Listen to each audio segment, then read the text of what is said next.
Invest Akademiyadan herkese salam. Bugün MicroStrategy hakkında danışacağız. 1 dekabr 2025-ci il. Amerika şirkəti MicroStrategy elə bir bəyanat yayır ki, kripto həvəskarlarından tutmuş fond idarəçilərinə və Wall Street analitiklərinə qədər hər kəsin nəfəsi kəsilir. Həmin ifadə belə səslənir. Biz bitcoinlərin bir hissəsini satmaq imkanını nəzərdən keçirəcəyik. Şirkətin səhmləri bir gün ərzində 4,5% ucuzlaşır. İlk baxışdan adi bir korporativ xəbər kimi görünür. Bir şirkət aktivlərinin bir hissəsini satmağa icazə verir. Burada nə var ki? Lakin sosial şəbəkələrdə panika başlayır. Bitcoinin tanınmış tənqidçisi Peter Schiff yazır. Bu sonun başlanğıcıdır. Ən böyük bankların analitikləri təcili şərtlərlə çıxış edirlər. Bitcoin bir saat ərzində təxminən 2% dəyər itirir. Niyə bir şirkətin bircə bəyanatı belə bir reaksiyaya səbəb olur? Cavab sadədir. MicroStrategy'nin sərəncamında 650.000 bitcoin var. Bu mövcud olaraq bütün həcmin təxminən 3%-ni təşkil edir. Əgər bu rəqəm az görünürsə, miqyası başqa cür təsəvvür edin. Bu, Apple şirkətinin 3%-nə və ya dünyada hasil edilən bütün neftin 3%-nə sahib olmaq deməkdir. Şirkətin portfeli o qədər böyükdür ki, Bitcoinin qiymətindəki istənilən hərəkəti avtomatik olaraq onunla əlaqələndirirlər. Bazarın hər artımı müzakirələr üçün səbəbdir. Təsisçisinin hər tweeti siqnal kimi qəbul edilir. Bundan bir ay əvvəl bazar artıq ciddi korreksiya yaşamışdı. Bitcoin təxminən 25%, MicroStrategy səhmləri isə demək olar ki 40% dəyər itirmişdi. Və məhz o zaman şirkət rəhbəri əvvəllər heç vaxt ucadan danışmadığı bir ehtimala yol verdi. Əgər MicroStrategy strategiyasını dəyişməyə başlasa, bunun nəticələrini hamı hiss edəcək. İnvestisiya bankları, pensiya fondları, minerlər və sıravi kriptovalyuta sahibləri. Michael Saylor və strategiyanı dəyişən tənəzzül. 1990-cı illərin sonu. MicroStrategy ABŞ-ın ən sürətlə böyüyən IT şirkətlərindən biridir. O, analitik proqram təminatı ilə məşğul olur. Korporasiyalar və hökumət qurumları ilə işləyir. Onun təsisçisi və baş direktoru, CEO-su Michael Saylor vizyoner hesab olunur. 1999-cu ildə şirkətin səhmləri demək olar ki 10 dəfə artır. Saylor'un şəxsi sərvəti kağız üzərində 7 milyard dolları keçir, sonra isə iflas. 2000-ci ildə dotcom köpüyü partlayır. MicroStrategy səhmləri 99% ucuzlaşır. Şirkət, SEC, qiymətli kağızlar və birralar komissiyası tərəfindən istintaqla üzləşdirilir. Saylor isə bir neçə ay ərzində demək olar ki bütün sərvətini itirir. Bu an onun üçün travma olsa da, həm də əsas dərs oldu. O anladı ki, şirkətin balansındakı pul təhlükəsizlik demək deyil.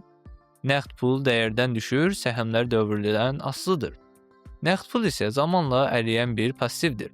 Bu fikir 10 illiklər boyu onunla olacaqdır. 2010-cu illərdə MicroStrategy stabil lakin artıq ulduz olmayan bir şirkətdir. Gəlir yavaş-yavaş artır, səhmlər yanal diapazonda ticarət olunur.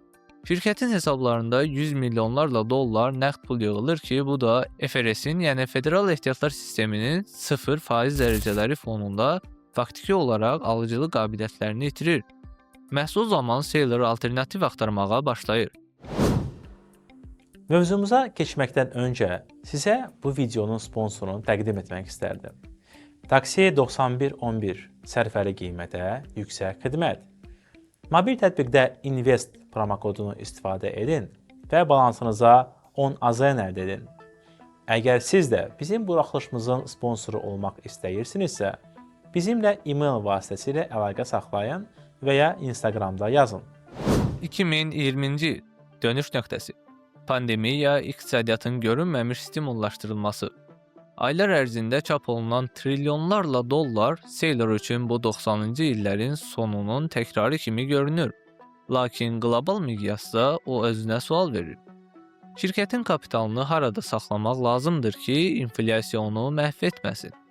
2020-ci ilin avqustunda MicroStrategy elan edir ki, o 21.454 bitcoin alır və bitcoini əsas ehtiyat aktivi edir. Bu ictimai bir şirkətin kriptovalyutaya bu qədər açıq və aqressiv şəkildə mərc etdiyi ilk haldır. Bazar əvvəlcə inanmır. Analitiklər bunu dəlilik adlandırır. Jurnalistlər isə PR gedişi adlandırırlar. Amma Saylor dayanmır. Şirkət əvvəllər heç bir ictimai korporasiyanın etmədiyini etməyə başladı. Bitcoin almaq üçün borc vəsaitlərindən istifadə etmək. MicroStrategy konversiya edilə bilən istiqrazlar, korporativ istiqrazlar və kreditlər cəlb edir və əldə edilən bütün vəsaitləri Bitcoin almağa yönəldir. Bu şirkəti proqram təminatı istehsalçısından Bitcoin üzrə leverage, yəni kredit çeyni ilə mərcənməyə çevrilir. Əgər Bitcoin qalxırsa, MicroStrategy səhmləri bazardan daha sürətli böyüyür, əgər düşürsə, eniş dəfələrlə güclənir. 0% dərəcələri fonunda investorlar gəlirlilik axtarırdılar. MicroStrategy səhmlərinin alınması fondlar və fərdi investorlar üçün birincisi, birbaşa Bitcoin alışının əvəzləyicisi, 2. Fond bazarı vasitəsilə ekspozisiya əldə etmək üsulu, 3. Və potensial olaraq ifrat gəlir gətirən alətə çevrilirdi. Şirkət faktiki olaraq kriptovalyuta ETF-ləri yaranmazdan əvvəl bir ETF-ə çevrildi. 2024-cü ilə qədər MicroStrategy 100 minlərlə Bitcoinə sahibdir. Hər yeni alış bazarı hərəkətə gətirir. Hər hesabat qiymətə təsir edir. Şirkət dünyada ən böyük korporativ Bitcoin sahibi olur. Michael Saylor aqressiv ictimai kampaniya aparır. Bitcoini rəqəmsal daşınmaz əmlak adlandırırdı. Korporasiyaları və dövlətləri onun nümunəsini izləməyə inandırır, faktiki olaraq o Bitcoinin əsas səfiri olur. Lakin bu, sistemi həm də həssas edir. Bazar bir adamın sözlərinə reaksiya verməyə başlayır və məhz bu anda əsas sual yaranır. Əgər MicroStrategy Bitcoin satmağa başlasa, nə baş verəcək? İlk baxımdan sual sadə görünür, bir şirkət aktivi satır, bazar reaksiya verir və yoluna davam edir. Lakin MicroStrategy-nin vəziyyətində hər şey daha mürəkkəbdir. Portfelinin hətta 10%-in satılması qısa müddət ərzində bazar tərəfindən udulmalı olan minlərlə Bitcoin deməkdir. Müqayisə üçün adi günlərdə Bitcoin ETF-lərinə xalis axın cəmi bir neçə min Bitcoin təşkil edir. Belə bir əməliyyat kəskin şəkildə təklifi artıra bilər. Tələb və təklifin qısa müddətli balansını poza və ya derivativ bazarlarda likvidasiyalara səbəb ola bilər. Lakin real risk sayda deyil, əsas zərbə psixolojidir. MicroStrategy bir simvoldur. İllərdir heç vaxt satmırıq deyən bir şirkət, əgər məhz o mənfəəti fiksasiya etməyə və ya mövqələrini bağlamağa başlasa, bazar bunu bir siqnal kimi oxuyacaq. Hətta ən sadiq tərəfdarlar belə daha artıma inanmırlar. Maliyyədə isə bu cür siqnallar hər hansı rəqəmdən daha təhlükəlidir. Bu cür ilk addımlardan sonra zəncirvari reaksiya mümkündür. Fondlar mövqeləri ixtisar etməyə başlayır, traderlər short, yəni qısa mövqeləri gücləndirir, alqoritmlər trendin dönüşünü qeydə alır. Marjinal mövqelər məcburi şəkildə bağlanır. Bu korreksiyanı tam miqyaslı çökməyə çevirə bilər. Satmaq yeganə variant deyil. MicroStrategy borcu yenidən maliyyələşdirər, refinance, yeni səhmləri buraxa, istiqrazlarının müddətini uzada və qiymətin bərpasını gözləyə bilər. Tarixən şirkət hər zaman çıxışı deyil, mövqeyinin saxlanılmasını və artırılmasını seçib. Bitcoinlərin satışı haqqında bəyanat hələ dərhal fəaliyyət demək deyil. Bu şirkətə force majeure halında çevriliklik verən hüquqi formuladır. Lakin bazar bunu eşitmədi.